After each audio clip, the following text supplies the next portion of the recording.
What's up, man? It's Traumatone, and I just jumped off the porch with Dirty Glove Bastard. I'm a walking Bennett, I should be a LLC. I keep shooters who on point with me, just like I'm CP3. I was up. All right, so we got Traumatone jumping off the porch with us today. What's up, man? Yeah, I'm feeling great. How you feeling today, man? Oh, I'm good, man. Just chilling. Yeah, for sure, man. I appreciate you coming by today, too, man. Most definitely, man. Thank y'all for having me. Yes, sir, man. And go ahead and introduce who's sitting on the porch, man. All right, so I'm Traumatone, producer from Virginia, Charlottesville, by the way. You know what I'm saying? Yeah, that's pretty much it, man. Yeah. Yeah, I had to do some research, man. I was like, Charlottesville. Yeah. I always thought you was from Atlanta, man. I ain't even gonna everybody lie. think I'm from Atlanta, man. It's crazy. Like, yeah. Oh, for real? Yeah. Oh, I didn't know that either. Yeah, we came out here together with like 20. We moved out here probably like 2015, but okay. We had started coming out here like early, like probably like 2010, 2011. You know what I'm saying? Just putting plays together. Yeah. Working with different artists and stuff. Oh, that's dope right there, man. Yeah. So how you feeling about 2022, man? Brand new year. Man, it's exciting, man. I'm already starting off, with a good run. So I'm just trying to keep it going. Yeah, definitely, man. Yeah. So what's there to do in Charlottesville, man? Like growing up, what were you into as a kid, man? Man, honestly, bro, like, it's a college town, so. What college is that? UVA. Oh, okay. Yeah, so, it's a big party school somewhat. If we wasn't into that type of shit on the weekends, we was more so just like in the studio cooking up, you know what I'm saying? Yeah. That's all I really ever did was just make beats and, work. So how'd you get into making beats at first? I got into making beats with my older cousin, probably when I was like, 11, 12. Yeah. He was using FL Studio.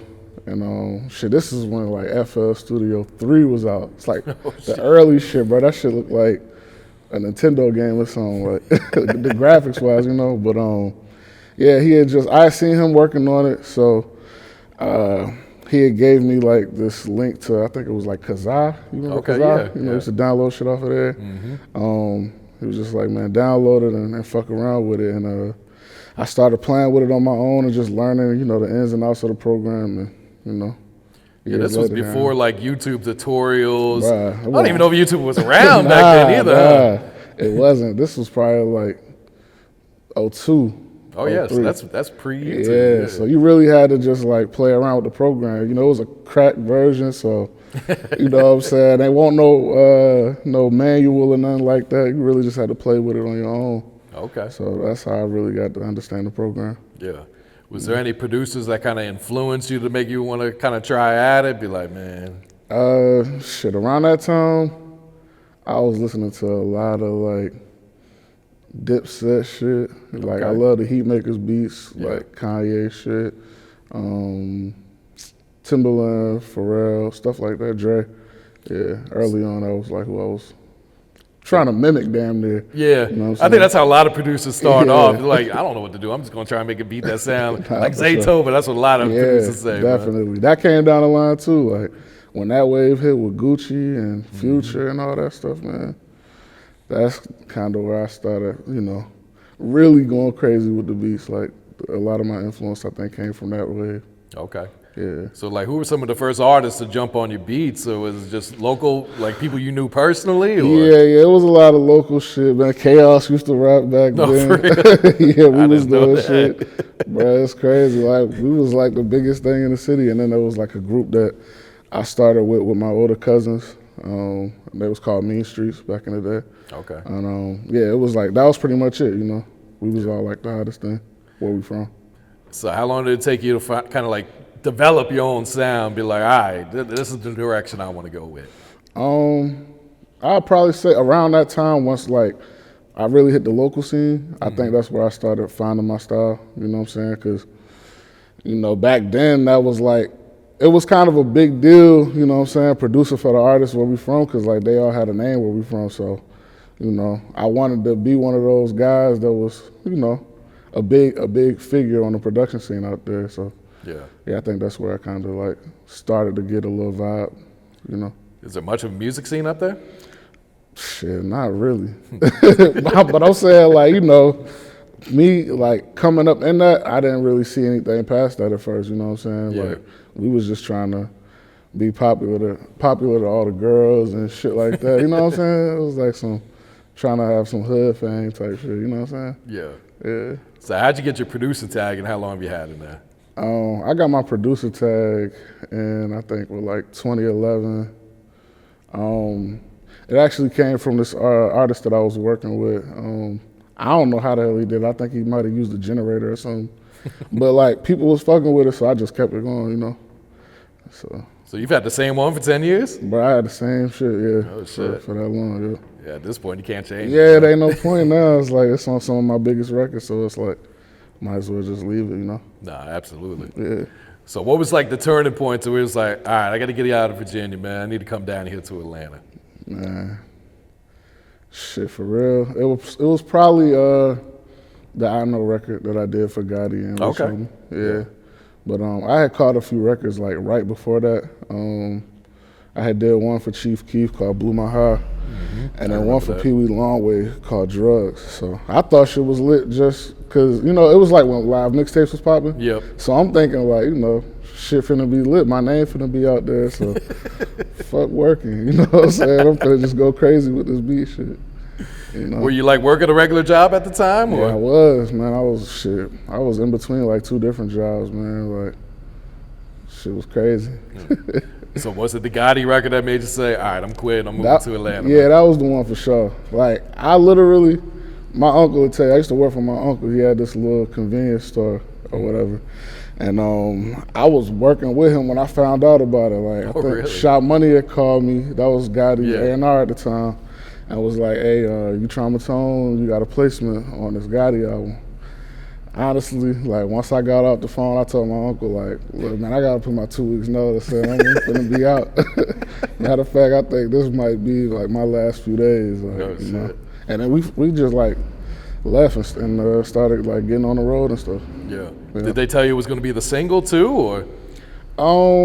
They said that they was super excited about the record, you know what I'm saying? So I figured it was gonna be the single, but you know, they try to act super stiff about like, you know, the songs and stuff. And I don't want to give you too much, you know. Yeah. But yeah. And you got that placement because you were working with Quan at the time, right? Yeah, that actually happened through bro. Like him and Lan, they was moving around a lot because like at the time, like I was still working and stuff and still doing the music thing, but they had ended up meeting Quan and he threw me the email. I sent mad beats and that happened to be one of the ones, along with like some other records that he did on that I Promise I'll Never Stop Going In tape. Yeah. Okay. Sure. So all that happened around the same time. Yeah. So you moved down here to Atlanta, man. It's a big adjustment. It's an easy transition. Did Atlanta embrace you, or how did that all work out? Yeah, definitely. Like on the producer side, I had a lot of homies out here. You know, they were shooting and stuff like with the cam and. You know, we had like started building like a good network out here. You know what I'm saying? A lot of our homies even from other cities was moving down here at that time. So it was just like a dope little network that we had going on. Okay. Yeah. So who were like some of the first artists you connected with down here then? Shit. Probably really like the one that I really locked in was probably Money Man for real. Okay. Yeah. That was like the main artist out here that I was working with. It's like I caught a few placements out here, but that was like the main artist that I locked in with while I was down here. So everything else was just like all over the place. Were you familiar with Money Man's music at the time? Nah, I wasn't. It's crazy because like how that happened was the manager that I had at the time, he had set up a session with Akon. I don't know how the hell that shit happened, but we went to the studio with Akon and man, at that moment, I'm thinking like, shit, I'm about to catch a pop record and be out the door. You know what I'm saying? But like, we ended up doing like 2 or 3 records, and none of that shit came out. You know what I'm saying? But I had Money Man actually ended up being at the session because I think he was signed to Akon at the time or something like that. I didn't even know that. Yeah, and, that's a wild combination. Yeah, super wild. But he had played some of the records like.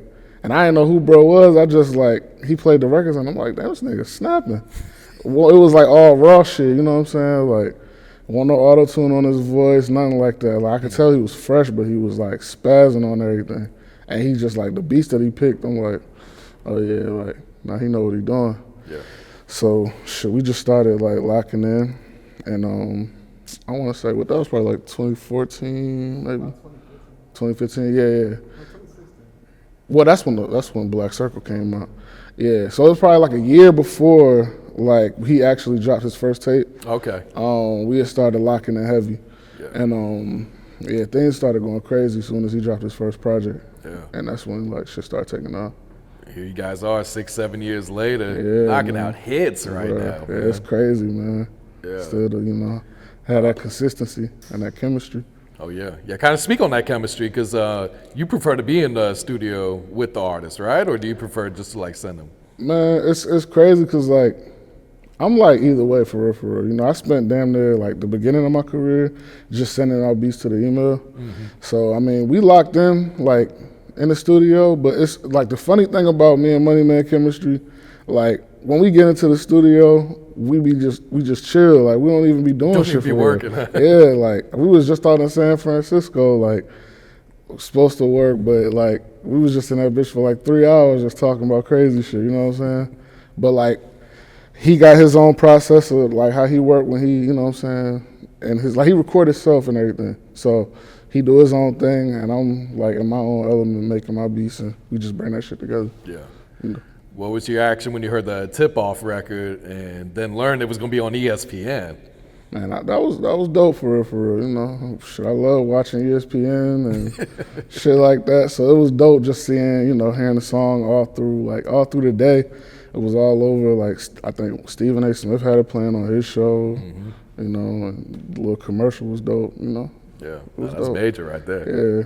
And what about LLC, man? I still feel like this song hasn't come close to its potential, man. Like this song's gonna blow up. Nah, it's been going crazy, man. And like we was just talking yesterday. I was talking to bro. Like when you search like the LLC song, you see how many people all over. Everyone's remixing, bro. It's crazy. It's like I feel like it's definitely one of the harder beats that came out in the last few years, for sure. Well, not last few years, but yeah. So how do you feel like when other rappers like jump on the beat? Do you feel like, man, nah, come shop with me, get a real beat? Or are you like, all right, we on to something big if everyone wants to jump on this if shit? it's somebody big and worth it, like I'll reach out to them and be like, look, man, let's put a pack together, you know what I'm saying? But I think it's dope that people embracing it, and it's kind of like they bringing that old school element back, like freestyling over shit, like how niggas like Wayne or 50 would do back in the day, You don't really see that too much. Like nowadays, everybody be doing original stuff, so it's dope that people's embracing it. So definitely, man. I'm gonna just share the ones that I fuck with. You know what I'm saying? There's so many out there. Yeah, it's like 100 of them joints. Yeah. So what's your creative process like right now? Man, I don't even know. Like for real, it's like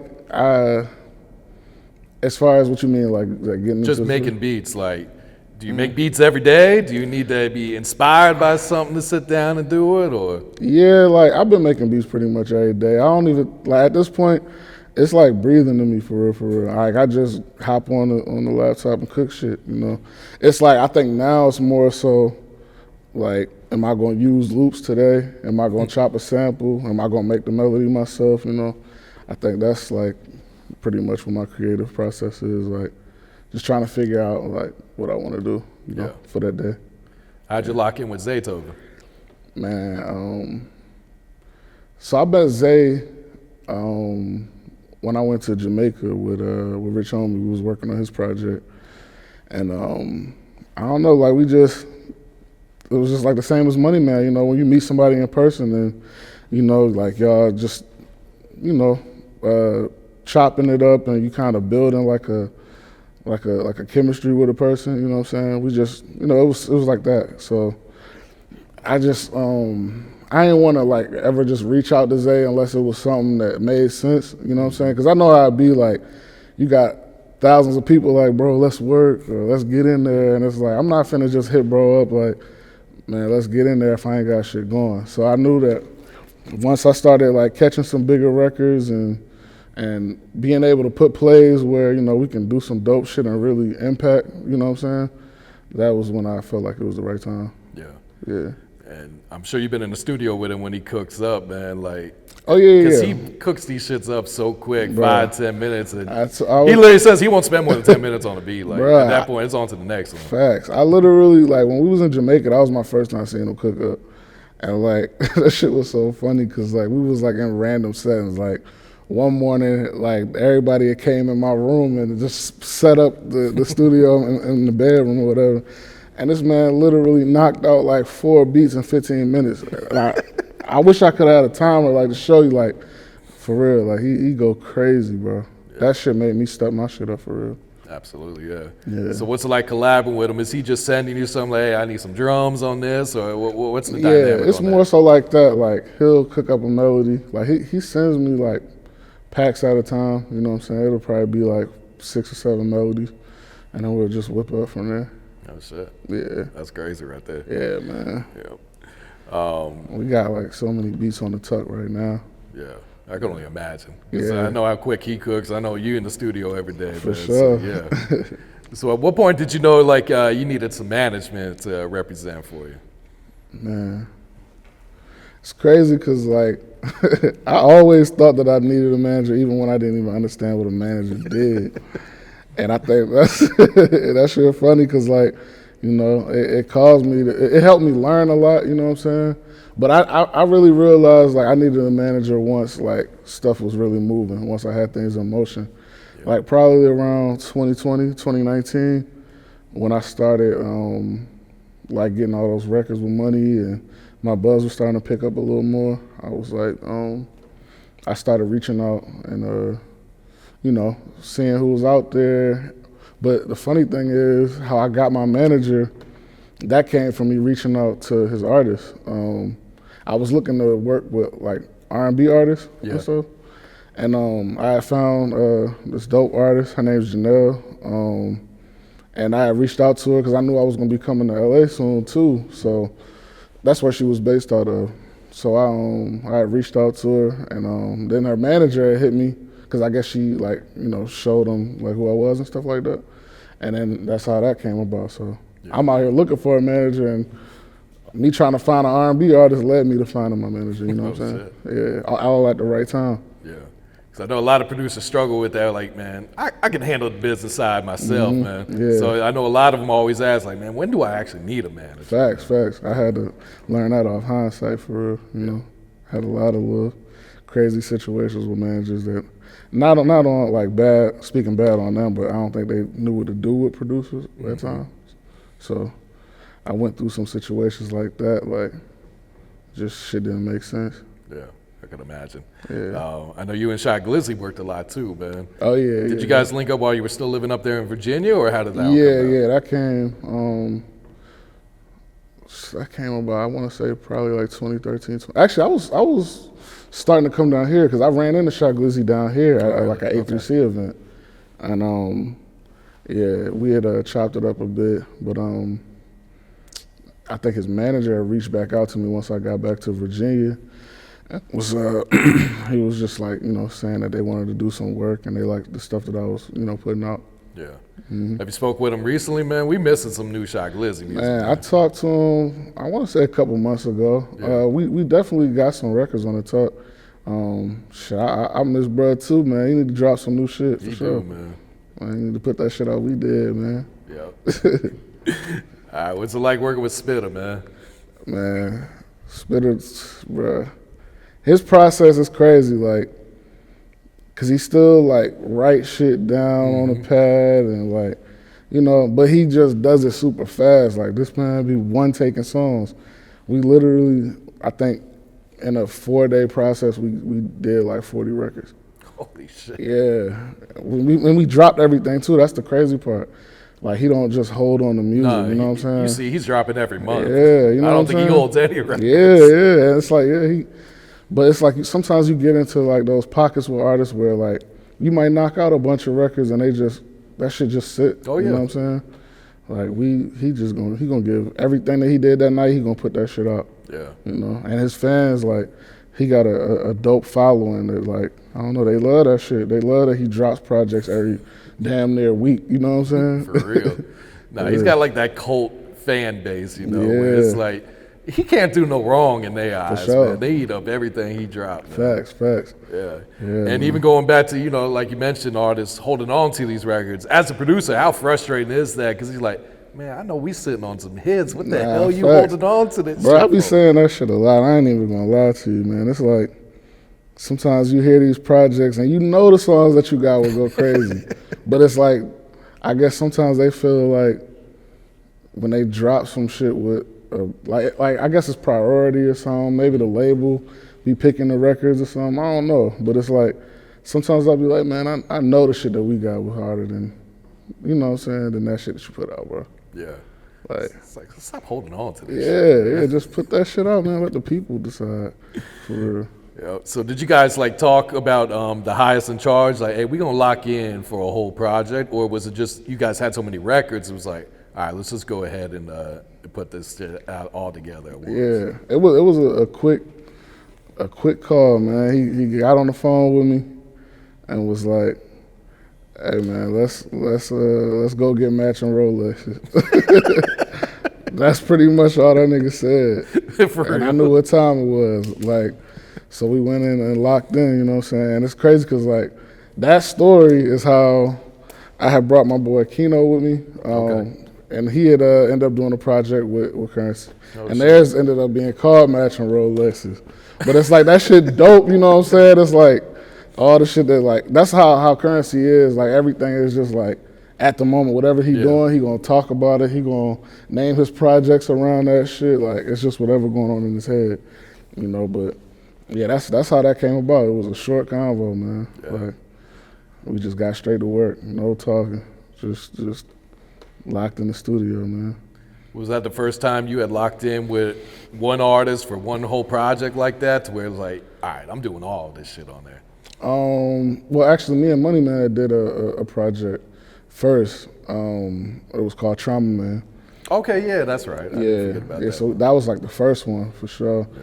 And then I got into a space where I wanted to start just doing more shit like that. Like I'm not really worried about. I mean, I do want to get big records. I do want to get hit records, but I just want to do the shit I love and work with like the artists that I fuck with for real. And I felt like when me and bro locked in Spitter, you know what I'm saying, I was like, shit, man, that'll be something dope for the people because it's two different sounds. Yeah, absolutely. You know? Yeah, when I first heard you guys working together, I was like, Trauma Tone Currency. I did not see that one coming, man. Nah, for sure. Yeah, because you don't really hear Spitter on those type of beats. Nah, facts. I mean, it's crazy because like, bro, he don't have, it's wild. He don't have like a certain style. He just like beats. Yeah. You know what I'm saying? I feel like he one of the people that like beats like he like cars. Like it ain't really a certain style that he going for. It's just whatever like that model is, you know what I'm saying? He just, fuck with it for real. Yeah. Yeah. That's what. Because they'll give you like an underground hip hop project, then go straight on some like down south shit. Then like I don't even know, like he just dropped a project that had damn near like some Scarface Miami style beats, like, you know what I'm saying? That should just be crazy. Yeah, I think it's dope when he like collabs with one producer for each project, because you kind of get like a whole different side out of him for each project. Bro. Yeah, man, definitely. So how did the Youngboy Crossroads record come about, man? So that happened with my boy Sway, remix guy. Man, he a trip, man, because he be doing all them crazy ass videos. Like, I thought that he was always just doing like remix shit, like making fun of people on Instagram. I didn't know that he was like serious with the beats. He hard as fuck. But we had locked in on some shit, and I think we did that beat probably in like 2018 or 2019. We just sat on it. Oh wow. You know what I'm saying? Then he hit me. Funny enough, he hit me when I was in the hospital, damn near about to die. Like, bro, we got a Youngboy placement. I'm like, man, I don't give a fuck. These people told me I'm about to die, man. I don't care about no placement right now. But then that shit ended up going crazy. Shout out to my boy Sway. Yeah, I was reading, I can't remember which interview it was that you did, but I think you said you had like a brain aneurysm, right? Yeah. So how scary was that at the time? Like, bro, that shit was scary as fuck. Like, I couldn't even think straight. I had, basically what had happened was I had a stroke and an aneurysm at the same time. damn. Yeah. So like, literally, that day, the doctors had told me when I went to the hospital, they was like, man, if you leave the hospital, because I tried to leave, I was like, it was taking so long, and it's right when the pandemic should have hit. And I was like, man, I'm just about to go home and just take some Excedrin or something. And I didn't know like the severity of the shit. So they told me like, we think you should stay. Like if you leave, it's a possible chance you could die. Oh, and then they started running tests and all this shit, bro. And they told me like my brain was leaking blood and like I had blood pretty much surrounding like my brain or something like that. So it was a lot of pressure on my head and shit. Yeah, man, that shit was crazy. And yeah, that shit had happened, and they told me like all the shit that was going on with me, and I was scared as hell. I ain't gonna lie. Nah, that's scary as shit. If fucking doctor tell you, yeah, your brain is bleeding. Yeah. I'm like, what the fuck? And I asked them like, so what does that mean? Like what does that mean for me? You know what I'm saying? And they was just like, I don't know. We don't know what we can do just yet. So that just had me like, yo, bro, I'm about to die. Yeah. I don't know what the fuck's going on. I called my manager and my mom like, I don't know what's about to happen. I love y'all, but like shit kind of crazy right now, like you know. Did they ever like give you a reason why it happened? Like what would be some causes that would make that happen? So basically, what happened was they was telling me that like I wasn't like getting any rest. They could tell that I was like under stress. I was overworking myself, and I guess my blood pressure shot up too. So yeah, it was just a mixture of those things, you know, and just bad habits, you know. So yeah, that's pretty much what happened. Did that make you change your lifestyle then? Like, yeah, hey, man, I need to take care of myself first before I fuck with these records. Nah, for sure, definitely. I'm still, you know, working too. You know what I'm saying? I'm like in the gym right now, trying to get my weight down and stuff like that. You know, trying to make like changes and stuff for my diet and everything. Yeah, man. Yeah. You know, health is wealth, man. Without it, all this shit is for nothing, you know what I'm saying? Most definitely. Yeah. So who you locking in right now? Like, who you really been working with? I just did some stuff with Larry June. That's gonna drop soon. Yeah. That's gonna be dope. Yeah. You know, I'm trying to, like, step outside of the box for real, man. And, like I said, I want to do the music that I listen to, you know what I'm saying, the shit that I like. So locking in with people like him, more shit with Spitter. Me and Money Man got some shit coming again, of course. And I got a few other things I want to keep on the tuck though. Yeah, it's like you said, these artists hold on to these records. So you don't even want to put it out there and jinx yourself until this shit's actually like, you know, that paperwork's cut and everything. Yeah, definitely. Yeah. And then I got Blue Bucks Clan. Okay, they dope. Yeah, man, I fuck with them heavy. Them niggas really funny as hell, but they shit go crazy. But yeah, that's pretty much like what I know is like about to drop soon. Yeah. Yeah. I gotta ask you about my boy Slugger, man. Long live Slugger, man. Yeah, man. Damn, what was it like working with him? Because his personality was just like larger than life, man. Nah, for sure, man. His energy was crazy. Like, for real, it's crazy because like he one of them people. Like early on, we was like fucking with this shit, like coming down here.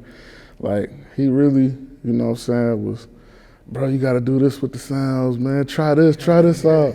Please, man, you gotta get on that New Orleans shit. I need that up-tempo shit, you know what I'm saying? Just trying to get me to try different shit with the beats and stuff, you know? And that shit, like, I still incorporate a lot of that shit that we was doing to this day, for real. Well, that's dope. That's my dog, though, for sure. Yeah. He was on his way, too, man. Yeah, that's crazy. I didn't even know you knew, bro. Yeah, I was damn near managing him. Oh, for real? Yeah. Damn, that's crazy. He just want to take it serious. Yeah. You know how he was. For One day he calling me 30 times a day, and I don't hear him for a month. Like, damn, Slug, what happened? Because he'll do some shit, like, he'll call me like 3 o'clock in the morning, like, nah, that's how he was with me, I need for 20 real. Beats. And like literally do all them shit like in one session. Yep. Like he'll go crazy in the booth, man. Yeah, trust me, he was sending me all of them. Yeah, I already know. He would send them to me like the next morning, like, hey, me and Tone cooked up some shit, man. Facts, man. R.I.P. my boy, man. Yeah, definitely, man. What's been one of the biggest sacrifices you had to make, you know, to be able to be successful in your career so far? Shit, time, for real, you know, time away from your family, just, you know, shit like that. I think that's probably been the main thing, you know what I'm saying? Being here, or being anywhere for real that I have to do work, like, you know, you kind of gotta pretty much prioritize your time, you know what I'm saying? Can't be out here chilling with your boys and shit, I'm a grown ass man anyway. I ain't got time to be doing that shit. But it's like, For real. you know, yeah, I don't really be into the parties and shit like that. I'm trying to really, I got a goal, you know what I'm saying? I'm trying to focus on it. You know, I know my time is everything. Yeah. What are some of your goals for 2022? Oh shit, I want to drop more projects, like joint projects with artists. Sign more producers. That's what I'm working on right now. I just signed one producer. His name Camera. He did like a few of the records with me. On the Currensy shit, he did some stuff with Money Man. I'm just trying to break him. And then I want to find another artist, like a new artist, you know what I'm saying? Somebody I can build with from the ground up. Absolutely. Yeah. Because that's been my come up. Like, I've always worked with the artists, like, from the bottom, you know what I'm saying? I want to do that shit again. Yeah. Yeah. What do you look for out of a producer if you are to add him to the roster then? I think what I look for in a producer, I don't really go for a specific sound. Right now, I want somebody that actually can play, like keys and shit like that, though. You know, that really know how to create, versus just doing what I do. You know what I'm saying? Yeah. I can do everything. You know what I'm saying? Like I can play, I can sample, I can like do all that shit. But I don't want somebody that's just gonna. If I sign you, you just gonna be downloading loops from the email and throwing drums on them. Like I want somebody that can shit add the guitar in this shit, or you know, play some keys over this shit. Let's make the beats bigger. You know, yeah. Somebody that can play all like aspects of the beat. And what about artist-wise? If you were to lock in with a brand new artist, what are you looking for? What is there like a certain sound, or is it work ethic? What is it that you're looking for? Shit, honestly, I like somebody that's like, you know, dope with the writing, you know? Because I think I want to go like with an R&B type vibe. Right now, that's where my head at, but shit, tomorrow I just might want some trap shit. I don't know. It's like the artist got to stand out, really, you know what I'm saying? I don't even really care at this point. I just want somebody that's dope, whatever I feel like is dope, and I want to try to, you know, enhance it. Okay. You know. You got any advice for upcoming producers? You know, whether either how to develop their own sound or even just how to land placements. Man,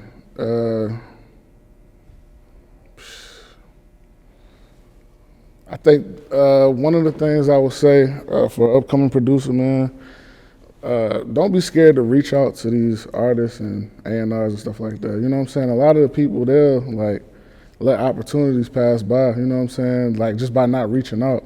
Like you just gotta, you know, get out here and really, you know what I'm saying? And show your face, you know what I'm saying? Show your face, reach out to people.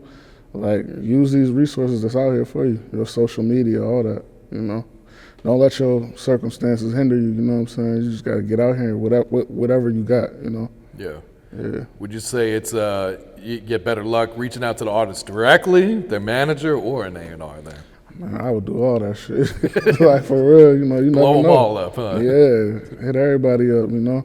And then work with like, you know, new artists, man. Like I didn't like jump out here working with them like A-list artists. A lot of these artists I work with, like they started, you know, on a mixtape scene, you know what I'm saying? Like you kind of like, you know, I think some of these producers, they be trying to shoot for that big placement, and it's like you can get that and you might get lucky and catch one, but like you really want to like lock in with an artist or build with somebody new, fresh, you know what I'm saying, that's on the come up. Yeah.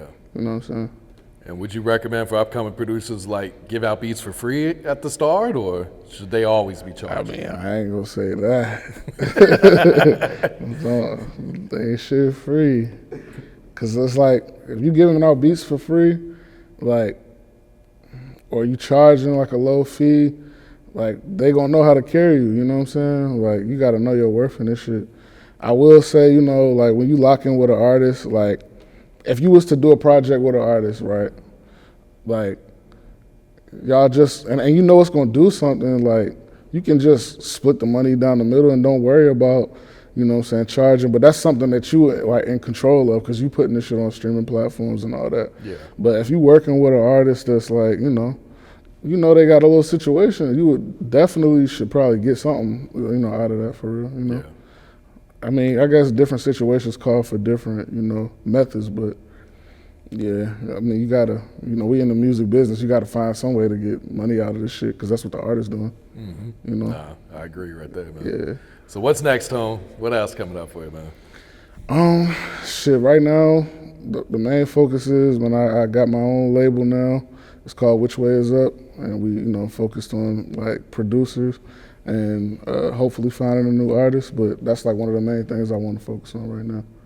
Yeah, and yeah, it's just turning up with that, man. I feel like I did a lot so far, like just on the producer side, but now I want to switch up and kind of, be the boss of my situation and try to break some artists and shit. Yeah, all about elevation, man. Yeah, for sure. Yeah, man. All right, you got a shout out you like to give before we wrap it up here, Tone? Hey, man, shout out to people for tuning in, man. Shout out Dirty Glove Bastard, man. That's pretty much it. I'm a walking business nigga, I should be a LLC. I keep shooters 1 point with me just like I'm CP3. I was up in Bushwood with this blicky like I'm